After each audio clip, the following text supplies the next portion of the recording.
Morning everyone. परिवर्तन संसार का नियम है। तो ये बातें तो हम सभी लोग जानते हैं कि समय के साथ साथ वस्तु परिस्थिति बदलती है और लोगों को, चाहे वो अपना जीवन हो या शासन सत्ता हो, लोगों को परिवर्तन चाहिए होता है। वो हम हर परिप्रेक्ष्य में देख सकते हैं, क्योंकि यदि आप एक लाइफ ऐसी जी रहे हैं जिसमें कि आपको रोज़ वही सिमिलर वर्क पैटर्न फॉलो करना है और उस वर्क पैटर्न से आप फेडअप हो जा रहे हैं, तो आप कुछ नयापन अपने अंदर अपनी लाइफ में लाने की कोशिशें करते हैं। तो इस परिप्रेक्ष्य में भी देखें तो परिवर्तन नितांत आवश्यक है। अब यदि आपको रोज़ वही नहाना धोना, वही सिमिलर पैटर्न फॉलो करना है, रोज़ दफ्तर के लिए निकलना है, रोज़ ऑफिस जाना है, कोई नयापन आपकी ज़िंदगी में नहीं आ रहा है, तो आप बहुत ही परेशान हो जाते हैं और आप कुछ चेंजेस अपनी लाइफ में लेकर आना चाहते हैं। उसके लिए आपको वीकेंड चाहिए होता है, वीकेंड ऑफ चाहिए होता है और कुछ लंबे टाइम की छुट्टियां, ताकि आप अपनी लाइफ को खुलकर एंजॉय कर सकें। तो इस तरह से आप अपने जीवन में परिवर्तन लाते रहते हैं, क्योंकि एक ही तरह की ज़िंदगी जीते जीते इंसान का जीवन एक नीरस जीवन हो जाता है, जो कि किसी को एक्सेप्टेबल नहीं होता। अब हम सभी लोग अपने जीवन में कुछ न कुछ नयापन लेकर आने की कोशिश करते हैं, ताकि लाइफ को एंजॉय किया जा सके। तो सेम चीज़ें हम शासन सत्ता से भी एक्सपेक्ट करते हैं कि चलो, अब 10 साल हमने कांग्रेस का शासन देख लिया, 12 साल बीजेपी का शासन देख लिया, अब कुछ नया चेंज हमें लाना है। तो जैसा कि हम जान रहे हैं ऑलरेडी, 2013 में अन्ना जी के आंदोलन से अगर हम कहें तो बीजेपी पार्टी की विक्ट्री निकली थी, ऐसा हम कह सकते हैं, मान सकते हैं, क्योंकि यह आंदोलन एक चेंज लाने के लिए बहुत आवश्यक था। अब सभी लोग उस परिप्रेक्ष्य में चीज़ों को देख रहे थे कि ना तो देश का विकास हो रहा है, ना युवा वर्ग नौकरी पा रहा था। जो शासन सत्ता हमने 2005 से 14 तक देखी, तो उसमें जो एक स्कीम जो कि 2006 में लॉन्च हुई, MG NREGA, Mahatma Gandhi national scheme, जो कि गरीब लोगों को 100 डेज़ गारंटी एम्प्लॉयमेंट प्रोवाइड करती थी। तो ये स्कीम बहुत ही फेमस थी। खैर, आज तो हमारी गवर्नमेंट ने उस स्कीम का नाम चेंज कर दिया है और उसकी अवधि को 180 दिनों तक कर दिया है। तो हम पुराने की सरकारों में देख क्या रहे थे कि हमें जो वर्क प्रोवाइड किया जा रहा था, वो एक लेबर फोर्स का वर्क प्रोवाइड किया जा रहा था। और यदि व्यक्ति पढ़ा लिखा है तो क्या वो मज़दूरी करेगा? जाहिर सी बात है कि कोई भी व्यक्ति मज़दूरी नहीं करना चाहेगा, क्योंकि जब उसने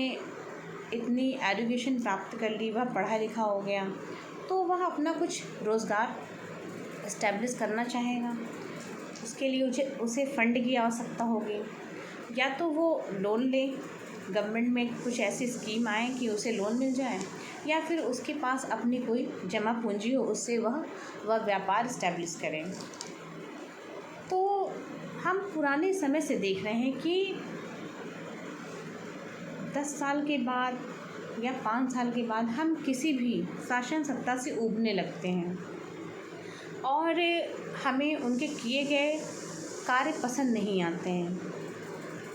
70 to 80% लोग, यदि सरकार अच्छा काम कर भी रही है, यदि वो विकास कर रही है, यदि वो सड़कें बना रही है, यदि वो स्कूल में एजुकेशन भी प्रोवाइड कर रही है, उसके बाद भी गवर्नमेंट का ये सभी काम जितना कि किया जा रहा है, उन सभी कार्यों को हम नज़रअंदाज करके जो कमियां हैं, जो खामियां हैं, सिर्फ उस पर फोकस करते हैं और कहते हैं कि गवर्नमेंट ने कुछ किया ही नहीं। जबकि हम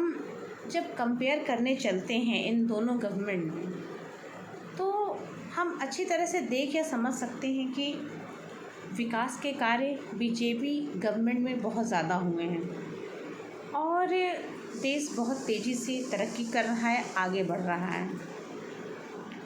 अब यदि हर इंडिविजुअल व्यक्ति यह चाहे, यह सोचे, यह समझे, यह जानने का प्रयास करे कि इन 5-10 सालों में हमारा क्या विकास हुआ, तो हर इंडिविजुअल व्यक्ति को विकास के लिए, अपने डेवलपमेंट के लिए खुद भी प्रयासरत रहना पड़ता है। ये हमें समझने की ज़रूरत है। अब यह सिर्फ कह देना मात्र कि सरकार कुछ नहीं कर रही है, सारे पेपर लीक इसी गवर्नमेंट में हुए हैं, जबकि हम जान रहे हैं कि अन्य सरकारों में भी पेपर लीक की घटनाएं होती रही हैं। जातिगत दृष्टिकोण को माइंड में रखकर जॉब घूस लेकर भी प्रोवाइड करी गई हैं। यदि सपा सरकार की हम बात करें तो सपा सरकार के समय में भी सिर्फ जातिगत दृष्टिकोण को लेकर दिमाग में रखकर इस तरह की भर्तियां की गईं कि ज़्यादा से ज़्यादा पैसे लेकर, जिनका कि शायद पब्लिक डोमेन में कोई रिकॉर्ड अवेलेबल ना हो, लेकिन कहने वाले लोग कहते हैं और कई त्रुटियां भी सामने भूत में आई हैं। तो हमें यह समझने की ज़रूरत है कि जब राजनीति जातिगत दृष्टिकोण पर बेस्ड है और नौकरियां बेची जा रही, खरीदी जा रही हैं, तो पेपर लीक होना एक आम और साधारण सी बात है। जब तक कि हम खुद में ईमानदार नहीं होंगे,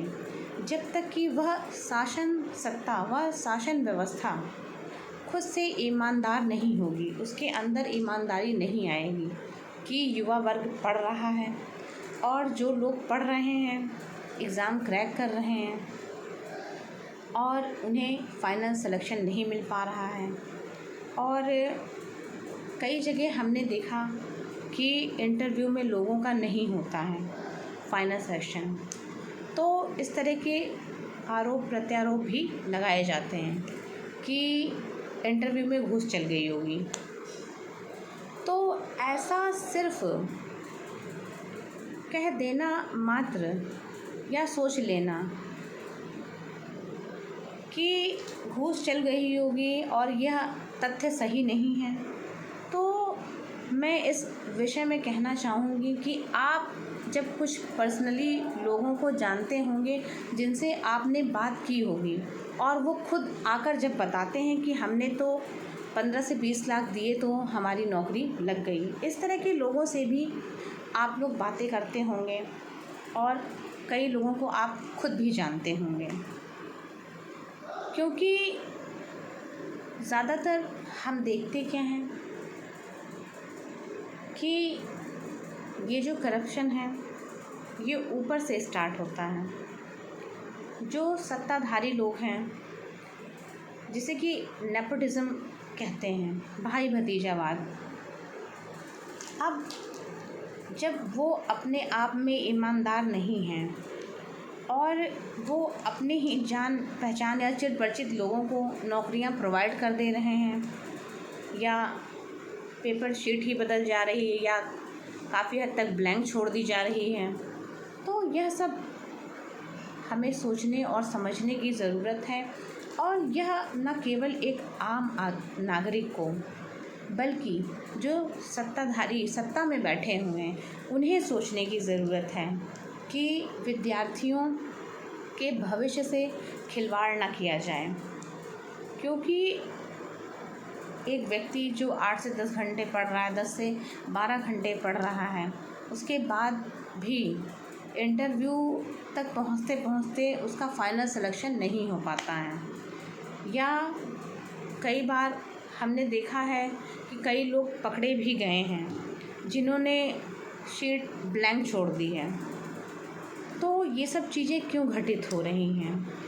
आखिर सिस्टम में कहाँ त्रुटियां पाई जा रही, कहाँ खामियां हैं, कहाँ उनमें सुधार करने की ज़रूरत है? यह हमारी सरकार को भली भांति सोचना और समझना है। और एक बात हमें और सोचनी है और समझनी है कि कुछ लोग जो ऑलरेडी 10 से 12 साल मोदी जी की शासन सत्ता को देख चुके हैं, वो उनकी बुराइयां कर रहे हैं, उसमें खामियां निकाल रहे हैं, कमियां निकाल रहे हैं। तो मैं ये कहना चाहूँगी कि कमियां और खामियां तो हर सरकार में आपको मिलेंगी, लेकिन आपको यह भी देखना चाहिए कि आपके देश का विकास हो रहा है, सड़कें बन रही हैं, आपको सुविधाएं दी जा रही हैं और सरकार से जितना कुछ हो सक रहा है वो अपने हिसाब से कर रही है। तो सिर्फ यह कह देना कि इसी सरकार में ऐसा हो रहा है, यह न्यायोचित नहीं है। पहले की सरकारों में भी ये घटनाएं होती रही हैं, लेकिन वो बात अलग है कि चीज़ें सरफेस पर नहीं आ पाईं, चीज़ें सिर्फ दबी रह गईं, क्योंकि नेक्स्ट जो गवर्नमेंट आती है वो भी उन चीज़ों को दबा देती है, लोगों की जांच नहीं हो पाती, रियल फैक्ट्स और फिगर्स निकल कर बाहर सरफेस पर नहीं आ पाते हैं। अब क्योंकि ये लोग एक ही बिरादरी के लोग हैं, तो आगे चलकर लेन देन की भी कुछ प्रणाली हो जाती है और एक दूसरे के सहयोग से केस दबा दिए जाते हैं। जैसे कि मुझे एक केस याद आ रहा है कि मायावती जी के शासन सत्ता में कई लोगों का मर्डर हुआ, जिनमें डायरेक्ट ब्लेम भी आए पार्टी के वर्कर्स पर, स्वयं मायावती